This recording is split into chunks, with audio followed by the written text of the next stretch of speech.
sangat berkaitan sekali dengan salah satu ramalannya Gus Dur yang hingga saat ini belum terjadi. Assalamualaikum warahmatullahi wabarakatuh. Salam sejahtera, salam rahayu untuk panjenengan semua. Sedulur, Kiai Haji Abdurrahman Wahid atau yang lebih akrab disapa Gus Dur adalah Presiden Indonesia keempat yang diyakini oleh sebagian besar masyarakat Indonesia, terutama dari kalangan Muslim, sebagai sosok wali Allah yang dianugerahi ilmu linweh. Salah satu bukti ilmu linweh yang menunjukkan tanda kewalian beliau diantaranya adalah sekian banyaknya peristiwa-peristiwa besar yang pernah terjadi di Indonesia. Itu banyak sekali yang sebelumnya sudah pernah diramalkan oleh Gus Dur dan benar-benar terjadi. Dan salah satu di antara ramalannya Gus Dur yang benar sudah terbukti terjadi adalah Bapak Jokowi itu akan dikehendaki rakyat Indonesia sebagai presiden. Hal itu pernah disampaikan oleh Gus Dur pada tahun 2006 pada saat Bapak Jokowi masih menjabat sebagai wali kota Solo. Dan ternyata di 2014 Pak Jokowi pun ternyata terpilih menjadi presiden. Dan selain itu, jauh di tahun sebelumnya pun Gus Dur juga pernah meramalkan tentang dilengserkannya Presiden Soeharto dari jabatannya. Lalu, salah satu ramalan Gus Dur yang berkaitan dengan dirinya sendiri yang sempat disampaikan kepada salah satu tokoh di Indonesia, yaitu Bapak Luhut Binsar Panjaitan adalah Gus Dur itu meramalkan bahwa suatu saat nanti beliau akan menjadi presiden. Dan itu terbukti di tahun 1999 Gus Dur pun benar-benar menjadi presiden. Dan yang sangat menarik lagi dari sekian banyaknya peristiwa-peristiwa yang sudah pernah diramalkan oleh Gus Dur dan baru-baru ini terjadi adalah yang berkaitan dengan Bapak Prabowo yang ternyata Gus Dur pun sudah pernah meramalkan bahwa Pak Prabowo itu akan menjadi presiden di usia tuanya. Bahkan Gus Dur pun berpendapat ketika beliau diwawancarai di sebuah acara di salah satu stasiun televisi bahwa Pak Prabowo adalah sosok pemimpin yang paling ikhlas berjuang kepada rakyat Indonesia. Nah, di balik keikhlasannya setelah menjadi presiden inilah yang membuat Presiden Prabowo itu nantinya akan selalu dimusuhi oleh 7 karakter tokoh dan golongan-golongan tertentu. Dan ini sangat berkaitan sekali dengan salah satu ramalannya Gus Dur yang hingga saat ini belum terjadi. Sebelum membahas satu persatu 7 tokoh yang akan selalu berusaha memusuhi kepemimpinan Bapak Prabowo, monggo silahkan tulis komen apapun hajat dan doa panjenengan semua. Bagi sedulur yang muslim, marilah sempatkan tulis komen sholawat agar hajat dan doa kita semua terkabul. Nah, pertama tokoh yang akan menjadi musuh Pak Prabowo yang harus dia lawan di awal-awal masa pemerintahannya, dan itu juga menjadi ujian-ujian pada awal masa kepemimpinannya adalah orang-orang dekatnya sendiri dari kalangan keluarganya. Dan yang bisa memicu terjadinya permusuhannya adalah karena terjadinya perbedaan prinsip dalam menyikapi munculnya peristiwa konflik-konflik yang ada. Nah, kalau di dalam pewayangan, hal ini ibarat antara tokoh yang bernama Baladewa dengan Krishna.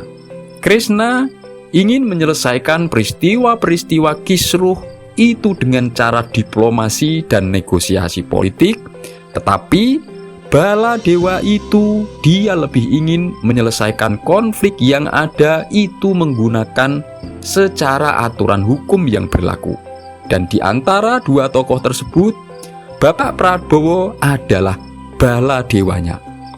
Lalu yang kedua, yaitu tokoh yang memiliki kekuatan besar yang memusuhi sekaligus selalu ingin mencurangi sahabat tercintanya yang selama ini selalu menjaga dan melindunginya dalam berbagai macam pertarungan. Jadi, Bisa diartikan bahwa musuh Bapak Prabowo setelah menjabat adalah tokoh-tokoh yang selama ini selalu menyerang Presiden Jokowi. Ketiga, tokoh yang mempunyai kedekatan atau yang pernah dekat dengan Bapak Prabowo, tetapi yang berwatak licik, yang selalu menggunakan cara-cara adu domba demi mencapai kepentingannya, yang tidak mempedulikan prinsip keadilan dan aturan hukum negara. Mereka adalah tokoh-tokoh yang di dalam pewayangannya adalah sosok para sengkuni, yang selalu menggunakan kelicikannya dan menggunakan cara-cara kotor yang cenderung provokatif demi kepentingan pribadinya. Lalu yang keempat, yaitu tokoh dan golongan yang selalu menyebarkan kebohongan-kebohongan dan fitnahan. Ini adalah tokoh dan golongan yang akan menjadi musuh Bapak Prabowo. Mereka itu nantinya tidaklah menyebarkan kebohongan yang sifatnya itu langsung tertuju atau berkaitan dengan Bapak Prabowo. Juga tidak langsung memfitnah Bapak Prabowo seperti yang dilakukan pada saat Presiden Jokowi berkuasa. Tetapi kebohongan dan fitnahan-fitnahan tersebut tujuannya adalah agar suasana ini menjadi rusuh dan kacau sehingga mengganggu kekuatan pemerintahan yang dipimpin oleh Bapak Prabowo. Lalu yang kelima, yaitu tokoh-tokoh dan bawahan-bawahannya yang ingin berbuat curang atau bertindak tidak sesuai aturan. Ini adalah yang akan menjadi musuh yang akan selalu berusaha mencari celah demi kepentingannya sendiri, yang bisa menghambat dan menjadi pengganggu kepemimpinan atau kepemerintahannya Bapak Prabowo. Mereka sebenarnya adalah musuh-musuh yang merapat dan hanya mencari aman saja, tetapi sebenarnya mereka itu sangat tidak menyukai dengan cara-cara kepemimpinannya Bapak Prabowo. Yang keenam, yaitu tokoh yang berusaha melemahkan Bapak Prabowo sendiri dengan cara menghancurkan hubungannya dengan keluarga. Seperti contoh, menghancurkan hubungannya dengan anak atau keluarga dekatnya sendiri. Dan cara yang digunakan adalah dengan menggunakan jebakan-jebakan yang itu bisa merusak dan menjatuhkan harga dirinya sebagai seorang pemimpin. Mereka adalah orang-orang yang selalu berpura-pura hormat dan berpura-pura baik, tetapi sebenarnya selalu berusaha menjebak agar keluarga dekatnya itu menjadi hancur dan membuat Bapak Prabowo menjadi terganggu dan lemah dalam memimpin. Yang ketujuh, yaitu para tokoh pemecah belah persatuan dan kesatuan bangsa dan para pejabat yang di bawah kepemimpinannya, yang tindakan-tindakannya itu cenderung merugikan rakyat dan negara, seperti contoh tindakan-tindakan korupsi.